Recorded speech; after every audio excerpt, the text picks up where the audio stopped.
আসসালামু আলাইকুম। বাংলাদেশে জাতীয় সংসদ নির্বাচন কবে হবে এই তথ্যটি প্রকাশ করেছেন ডক্টর মোহাম্মদ ইউনূস।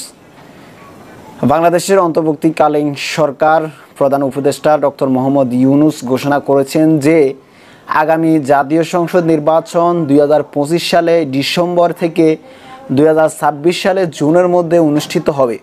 তবে নির্বাচন নির্দিষ্টভাবে কবে হবে তা নির্ভর করে প্রস্তাবিত রাজনৈতিক ও সাংবিধান সংস্কার কতটা বাস্তবায়িত হয়েছে তার উপর।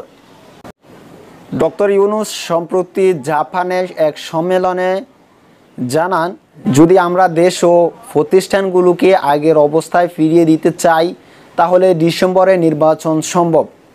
আবার আমরা যদি কিছু সংস্কার করি এবং বাকি সংস্কারের জন্য অপেক্ষা করতে চাই তবুও ডিসেম্বরে নির্বাচন করা যেতে পারে। কিন্তু যদি আমরা একটি ভালো সংস্কার কাঠামো গড়তে চাই তাহলে আরও 6 মাস সময় নিতে হতে পারে। ডক্টর ইউনূস বলেন, দেশের সব রাজনৈতিক দল নয়, শুধুমাত্র একটি নির্দিষ্ট দল ডিসেম্বরে জাতীয় নির্বাচন চায়। এই মন্তব্যের মাধ্যমে তিনি বিএনপিকে ইঙ্গিত করেছেন, যারা ডিসেম্বরের মধ্যে নির্বাচনের দাবি করেছে। অন্যদিকে বিএনপির ভারপ্রাপ্ত চেয়ারম্যান তারেক রহমান অভিযোগ করেছেন যে অন্তর্বর্তী সরকার গত 10 মাস নির্বাচনের তারিখ ঘোষণা করতে ব্যর্থ হওয়া রাষ্ট্র ও রাজনীতিতে এক ধরনের অনিশ্চয়তার সৃষ্টি হয়েছে।